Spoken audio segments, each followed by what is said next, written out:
Hello everyone, welcome to WD18, the Watford fan channel. Welcome to another match reaction. It's finished. Watford 0, Watford 1, Nottingham Forest 0. Bloody hell. I know, we had a little bit of a delay from full time. We wanted to give it a bit of time to breathe. Thankfully, it's not like the Bournemouth game, but this time we've got a win to review. As always, I'm joined by Sam and Elliot to dissect that win, a massive win for Watford. And it was a little bit nervy at the end. I think all of the lads were a little bit nervous. I remember seeing your tweet, Sam, and you were like, it was a big sigh of relief when the full-time whistle went. We're going to be talking about the win. We're going to be talking about who stood out for us. And also, we've got a clip from Philip Zinchenko at the press conference, post-match press conference today to have a look at as well. Sam, first off, how are you feeling after that win?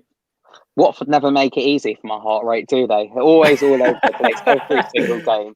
Do you know, and I still, it's so weird because I wouldn't change it for the world. I think we will talk about it, the fact that we need to put games to bed, but the last few weeks have kind of epitomised what it means to be a Watford supporter, hiding behind your sofa with 5 minutes to go. And it's just not a pleasant viewing. But yeah, it's a really important win and good that we got the 3 points under our belts today. Yeah, absolutely. Elliot, on the performance, you were at the game today. What did you make of it? And it did feel like, I think the expression used by the Sky commentator today, it was a kind of a game of two halves. I think particularly in the second half, Nottingham Forest grew into the game. How did you see it? Being there at Vicarage Road? Yeah, it was a bit like that. I didn't think we necessarily got going to the same pace as we had in the first half. I think we started really well. In the second half, we didn't quite match that intensity, which was a bit of a disappointment. But I think we still coped really well. Defensively, we were solid for the whole game. And we didn't really let anything through, apart from, like against Wycombe, we conceded a disallowed goal. But other than that, I don't think that there was much to speak of. I think we coped very well, considering the injuries that we had, considering the gaps that some may perceive we had in the squad. But we did really well, and I think we coped brilliantly with the problems that we were confronted with. And it's never comfortable with Watford, but I think it was a deserved and comfortable enough victory in the end. So plenty to be positive about. Yeah, absolutely, Sam. For you, mate, what was the most positive aspect of today's performance? If you can maybe pinpoint a couple of things. It's really difficult because, again, I don't think it was the best performance. But at this stage, as we say every single time now, it's just important to get the 3 points. But I'd say we did kind of grind out the game quite well. I know he mentioned it was a bit nervy, but I think we pretty much were pretty solid at the back. With the exception of Lyle Taylor's disallowed goal, which still was a good line from the defence, and a couple of set pieces as well. But I did think that in terms of game management on the pitch was still quite good, and we held the ball up quite well. So that was really pleasing, and particularly when we get to the kind of the crunching points of the season where we are going to be scrapping out these games 1-0 against some of the better teams in the league. I think it will serve us really well. Elliot, was it literally just about grinding it out today? I think when with the early kickoff, there's obviously that kind of that pressure on that team, especially in a promotion push to get the win and put points on the board. Is it now we're now at the stage where, and I think they mentioned it on the commentary again about how Watford's performance, particularly in the second half, wasn't amazing and wasn't a stellar performance. Is it literally now just about grinding it out, however you do it? We could literally park the bus but nick it at the end. Is it literally just about getting the win in any fashion? It is to an extent. I think it's difficult against a team like Nottingham Forest who don't concede much. I had a look at it for my match report, and I think they've conceded less this season than the likes of Brentford and Reading and Bournemouth. So there are teams up there that have a worse defensive record than they do, and yet Nottingham Forest are far down. So it was no mean feat to score against them and to get the opener, it was fairly early on. It did set the tone for the game. So I think we did well to get that opener and to control it from there. So although there was a bit of, right, let's just see this out, let's grind out this victory, I think it was the right kind of performance, and I think we managed it pretty well. Set pieces, little bit of a worry for me, but we need to. I think we do need to talk about that. I think it's I think that's a small concern for me, but I think we dealt with the problems that were chucked at us, and there were a lot of problems chucked at us.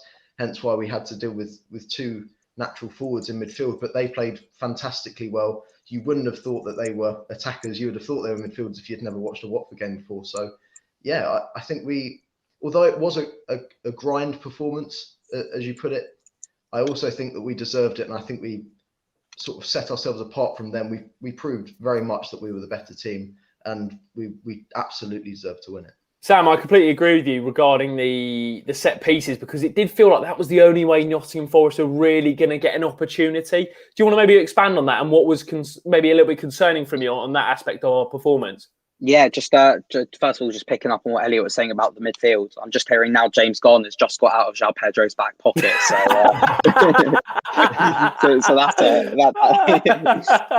just quickly as well. I thought Garner did all right today, and it's good to see him doing well. He did struggle out of the bit. So. He does get a lot of stick. Yeah, he did. He wasn't great for us. So, but I think he's being played in more of a natural position now. He's the shining light in a team that hasn't performed that well this season. So it's good to see him doing well, and I do wish him well for the rest of his career. To be fair, Sam, just on Garner, I think it doesn't help when I see, those stats from the United pages kind of taking his performance out of context. Mate, they think he's like the second coming of, I don't know, Pirlo. Like, he's not going to be that. Nah, just but in terms of the set pieces, I know I don't want to get too down on it because we haven't really been punished. We didn't get punished today, and neither midweek, but I think we did see early signs of it in the Derby game. And those are fantastic set pieces. But the one man I look at is Daniel Backman, because I'll say it again, as much as we praise someone, when they don't do something well, we have to look at the negatives. And I don't know the best way to say it, but he seems to get eaten up in the middle. He just doesn't seem to be able to assert any authority and come out and claim the ball. What would you like to see him come out and collect it maybe more instead of punching? Yeah, I mean, I know. Do you know? I think that as a goalkeeper myself, I know it's only Sunday League, but I try not to be glued to my goal line as a starting position and when the ball comes into the box. I'm no professional, but it just seems he's scared to come out and get it. Scared to, I don't know. I know Sia out and Troost-Ekong are huge, and he might be, I don't know, scared to, get knocked out by them. I don't know, but it's just, I just. Do you maybe that? Sam, do you maybe think, if you want to flip it and maybe look at the other side of it from his perspective, do you maybe actually think that he has so much trust in the two centre-backs that he's reluctant to come out unless he absolutely has to? I think it was only maybe a couple of times that happened. I think, do you know what? I think we need to say again, though, that it's not worth getting too down on it because we haven't conceded from it yet, and the centre-halves have done really well. But for me as well, when the goalkeeper does come out to get it, it relieves so much pressure off the back four. If he comes out and catches it or punches it, it just allows everyone to get set again. And 9 times out of 10, when a defender heads out, it just goes straight back to the other team. So I think that's definitely an area for him to work on. I don't think his distribution was as good as it is normally today. I think he lost the ball a couple of times, and also he didn't really have a save to make. But that's not to say he played badly. I just think there are some elements to his game that he does need to work on. But that's for any goalkeeper who's been out of the starting team for so long. Elliot, on the back line today, to be fair, the goal actually was scored by one of the back line, Adam Messina. We'll talk about that first, mate. It was an unlikely source, but Sart absolutely ripped Bong on their left and our right hand side. And then there seemed to be, from your perspective, what actually happened, because it seemed like there was a blow to the head of Samba, the Nottingham Forest goalkeeper, and then it came out to Messina and it then went through his legs. It was a bit of a weird goal, in all honesty, and it happened very quickly. How did you see it from your point of view?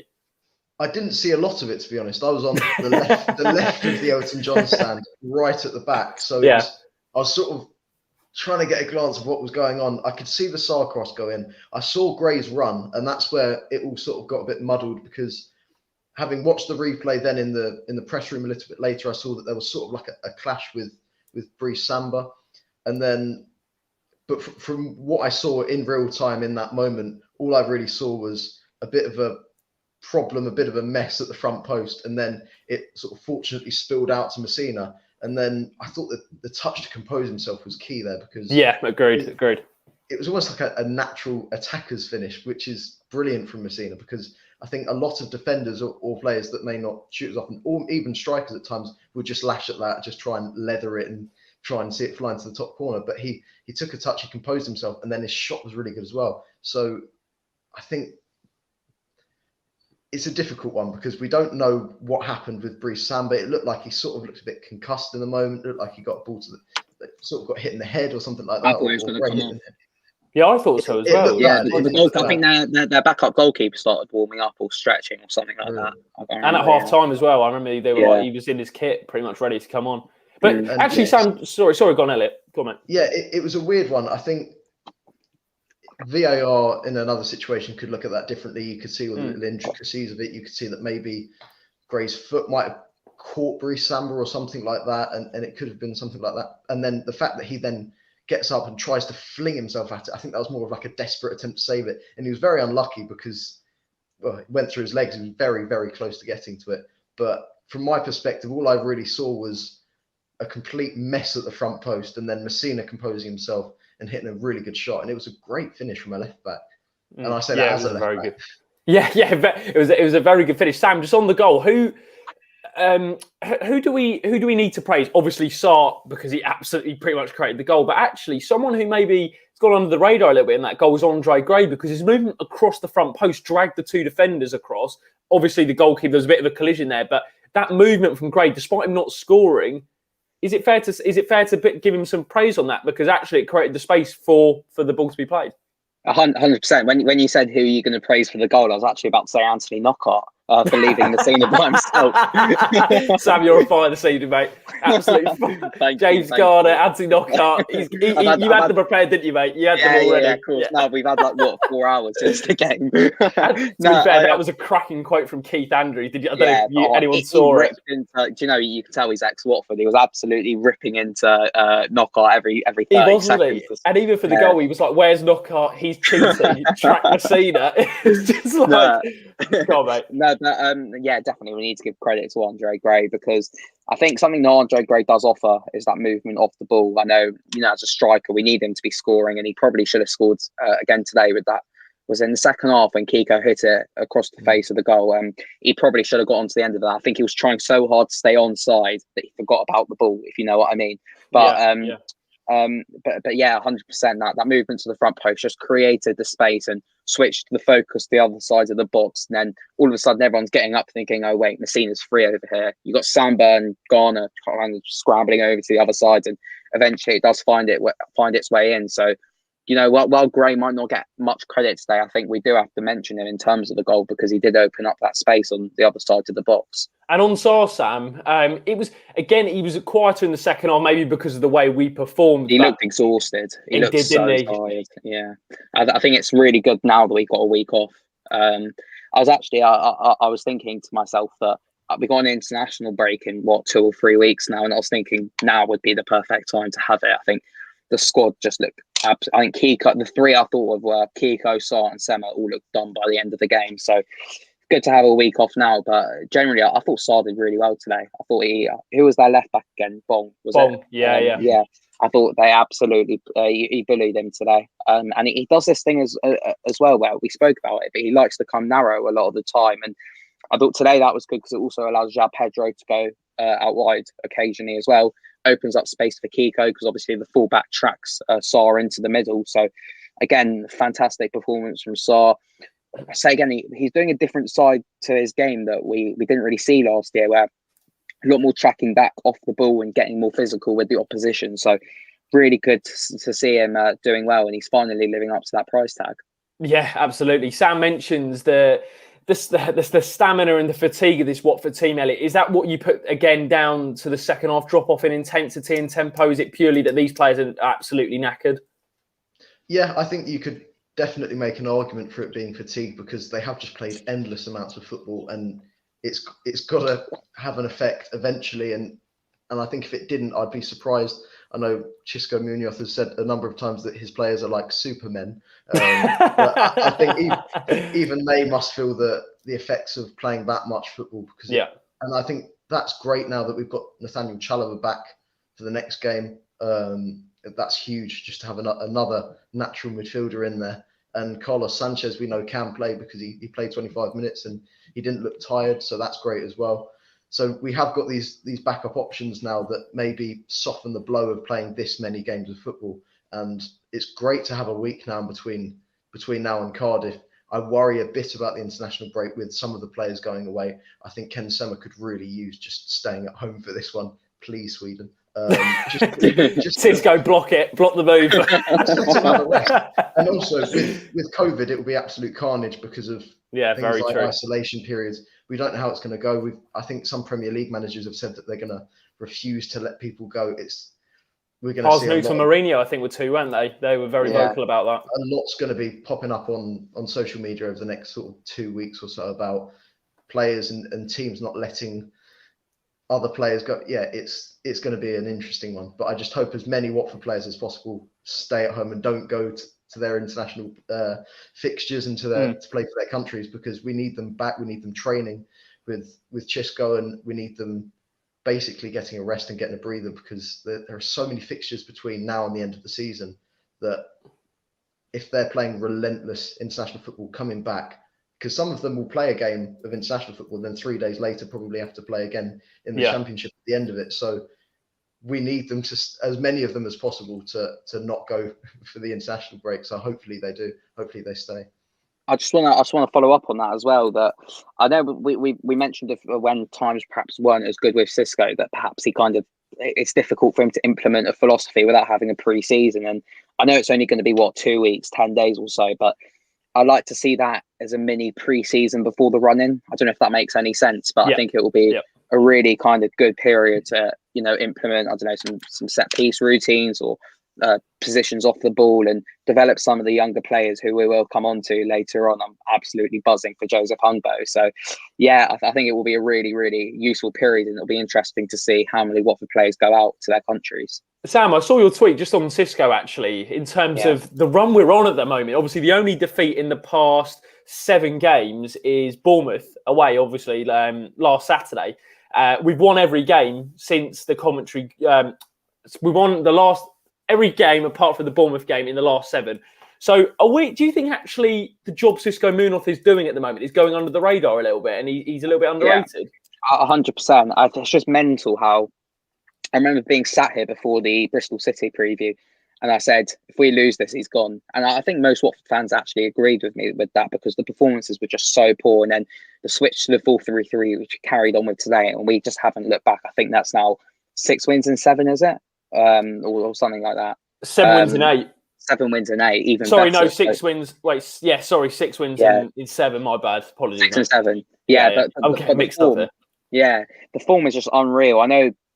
I think we said as well that we need to go on a run of 8 games winning, and I know we haven't done that, but we're getting very close to that, and it just shows because teams around us, while their results might not be dropping off, the performances are, and very soon I think their results will drop off. So I think the job that he has done to get this group of players, who a lot of question marks were under during the January transfer window and after Vladimirovic got sacked, the way he just seems to have twisted the morale of the group into something really positive, so much positive energy where they're fighting for each other, is something that we can all get behind. And tactically, he's not fully there yet. There are some times where we can rightfully question him, particularly with his substitutions. Not today, but generally. But I think the desire and the work ethic that he's got this Watford team playing with, I think, is absolute testament to him, and he should be getting more praise in my eyes. Yeah, absolutely. And I think Sam mentioned there about the 4-3-3. Actually, go on, Elliot, mate. Before I go on to that, you were going to say something there. Yeah, I was just thinking that it's actually, the win runs are great, and it's great to go on 8 or 9 games unbeaten and all of that. But I think it's actually also a very underrated achievement to lose a very difficult game and to bounce back from a loss like the one against Bournemouth and go straight back to where you were before that. So I think the fact that he's managed to get his players to recover in a short space of time from a weekend game to then midweek and then the weekend again, and completely bounce back, because we're back to our best. And this time last week we were talking about the mistakes that were made against Bournemouth, a couple of areas that we thought were a bit poor, a couple of areas where the intensity wasn't quite right, and now we feel like we're back to our best. I don't want to jinx things, and I don't want to necessarily jump the gun by saying that we are back to where we were against, say, Bristol City and in the times after that, but it does feel like we've recovered from what was just a blip, and it's good that Bournemouth was just a blip and not the start of a slip. Exactly. Just looking on this as well. Sorry, Jacob. It's just I'm enjoying watching Watford again. I think it's fair to say at the start of the season, a lot of the time we were like, an away game, a home game, it's going to be another bit of a chore, wasn't it? Yeah, exactly. It was really, really difficult to watch. I felt I was looking more through social media than I was watching the game, and I can vouch for a lot of my mates who are Watford fans who said the same thing. But I get excited to watch us now with the prospect of climbing up the league, seeing exciting football, seeing the likes of João Pedro and Sarr playing their best positions. Perhaps not João today, but you know what I'm trying to say. But I just feel like generally it's just good to watch us, and I think that's a reflection of the job that Xisco Munoz has done. Yeah, agreed, mate. I completely vouch for that. I remember at the start of the season under Ivic, there's nothing against Vladimirovic, but it was at times pretty pretty boring to watch. But I think now when you watch Watford, there's a real kind of temper. I mean, it dropped off today, but there's a bit of an identity now with this Watford team, and he's continuing the 4-3-3, Elliot. And what he did today, which I know we were light in the midfield department, but he dropped João Pedro in. He continued with Zinchenko tucked in as well. How did you feel in particular João did, considering he was more out of position, I think, than Zinchenko, literally dropping from centre forward to central midfield? How do you think he got on today? I thought he was brilliant. I assumed he would be like the number 10 or like an attacking midfielder if he was going to be in that midfield three. But actually, I would argue that Zinchenko was further ahead than he was, which is incredible. I know that he played in defensive midfield at some point. You know, like everyone's had an original position and they've moved elsewhere. But he looked pretty natural. There are, of course, flaws to his game here and there. I think he's a bit rash sometimes jumping into tackles. But I think I quite like that fiery attitude from him. And we've seen that a lot where he will maybe going a bit too hard on the tackle, but the way that he tackled a couple of the Nottingham Forest midfielders today was really clever. He just sort of slipped in, nicked the ball off them, and then played it forward to someone like Sarr on the right or to elsewhere. So I thought it's one of those performances that I think only Watford fans will appreciate. Well, Watford fans will appreciate more than, say, a neutral, because he's a 19-year-old Brazilian striker who has only been in England for a year, and already we've taken him from playing as a striker. Well, he played as a left winger, played him as a striker, and now we've played him in a central midfielder, and he's adapted perfectly, and he's shown maturity in doing that. So he's surely going to go to the top with his potential, and he just looks better every week, and he's managed to slot in central midfield as a striker or as a left winger and not look out of place. It's incredible, and I think he deserves all the praise that he'll get today for that performance. Yeah, and the man he was next to, PZ7, Zinchenko, I also thought played pretty well. Elliot spoke to him after today's win at Vicarage Road, and here's what he had to say. You played the last two games in the centre of midfield, which is probably not your favourite position or your preferred position. But how do you think you've played in that position, and do you feel comfortable there? Yeah, I feel comfortable. As I said, last game, I could maybe find more offensive areas and be dangerous. Today was more about hard work, but I think I'm doing pretty well.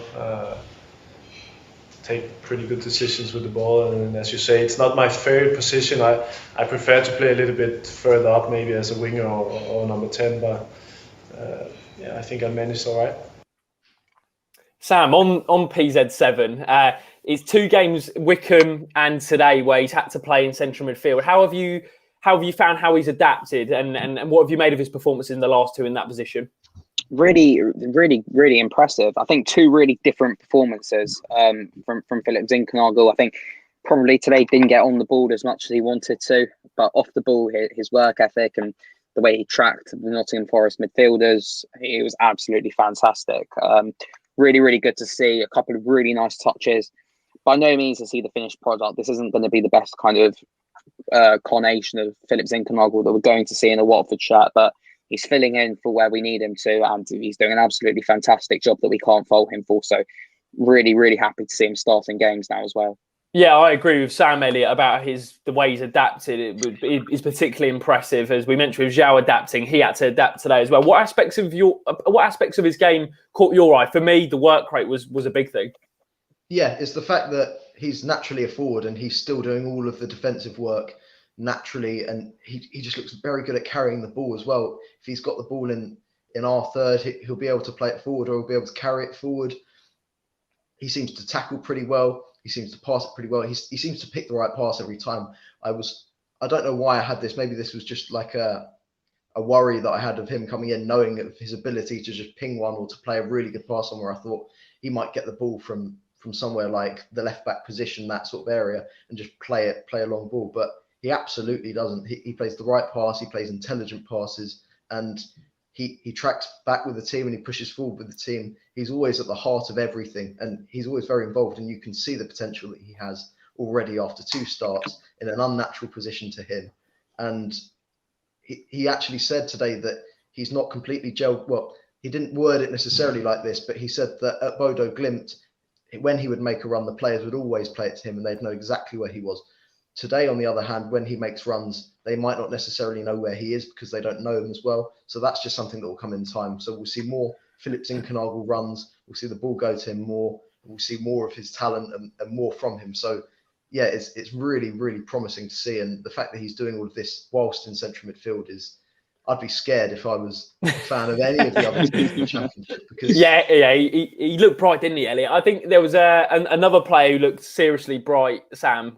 You mentioned him earlier on in the show, Joseph Hungbo, who came on today, and I thought I'd give it over to you because I know you were buzzing with it, and Elliot was as well. But I don't know, it's really weird because I think obviously Joseph didn't actually start his career at Watford. He was at Crystal Palace, got released to Watford, picked him up, but there's almost a sense of pride you have I think particularly as a young Watford fan, us all three of us being young Watford fans, seeing someone who's come through the youth ranks and getting on the pitch and actually looking really, really bright, Sam. What have you made of his cameos? I think particularly today was even better than Wickham.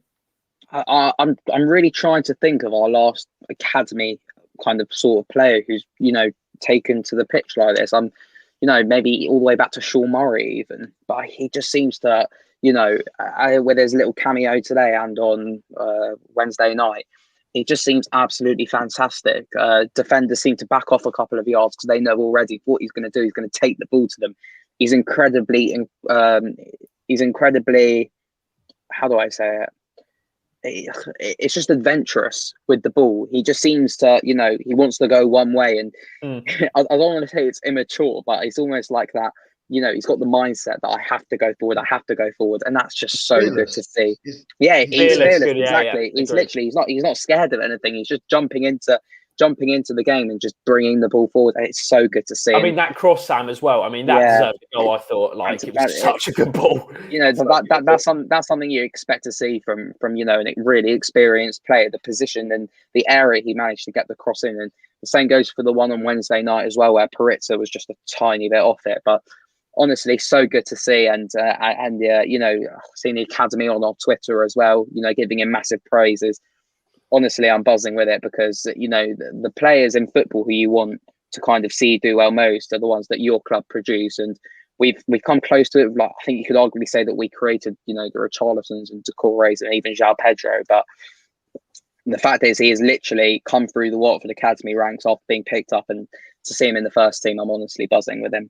It begs the question, Elliot, should he be given more of an opportunity even from the start? It's been 2 10-minute cameos from him, but he's made a real impact, and an impact on Watford fans. I think if you look at social media and type in Joseph Hungbo, it's all positive, absolutely all positive, and people are really, as Sam suggesting, so excited about his talent. Would you now give him an opportunity? Does he deserve that now, or is it just about managing him carefully? I think it's more about, I wouldn't say he doesn't deserve to start, but I do think it's about managing his development and making sure that we're not jumping the gun, we're not rushing things and giving him maybe, I think to start him in a championship game is not risky necessarily, but I think it's maybe putting the pressure on him a little too early. The pressure hasn't seemed to affect him so far. To come on against Manchester United in the FA Cup and straight away he was running at the back line, and again he was fearless. He didn't seem to have any sort of worries about taking on the defenders, and it's like, this is Manchester United, who at the time I think were top of the league, so it's really not easy to do. And then he's come in again this week and put in some really good performances even in a short space of time. I think I'll just up the minutes from here. I don't know if this is too sort of formulaic, but 10 minutes, right, let's up it to 20 minutes now, see how he goes for 20 minutes, and then see how he goes, see how he improves. He might get a couple of goal contributions, might get more involved in goals and assists, which I think he's deserved. And then we can look on to things like starts, because there's still a fair chunk of the season left, and we could still see more of him, and he could be crucial coming off the bench in the run-in. I think as well, though, the reason I wouldn't start him yet is it's not a lack of him not being disciplined, but I think it's working kind of to his advantage that he's not being given that many defensive responsibilities when he comes on. And I think that's something that Ken Sema does offer, that he does protect Adam Messina relatively well because he has played in defensive positions before, particularly earlier in the season. So I probably wouldn't start Joseph Hungbo until he kind of develops that defensive nous about him. So I'll definitely give him more minutes, particularly if, for example, we're chasing a goal. I think it's a really good player to bring on. Yeah, it's a very fair point about that, Sam, because I think it was one moment, I don't know if you spotted it, Elliot, today at Vicarage Road, where he came on Joseph Hungbo and dropped off, as he naturally would when you're winning, get back into shape. But Xisco, I think he was literally like, right, you've got to press him high. And I think maybe that, not lack of tactical nous, but just maybe getting used to how Xisco wants him to play is really important. I think to wrap up, guys, the big thing is, I think we're now up to second, aren't we? I know it was a bit frustrating with the Swansea result today for obvious reasons, because I don't think. Do you know what? That I don't think. Obviously we do need results to go our way occasionally, and I do think with Swansea, it's slowly going to come with them.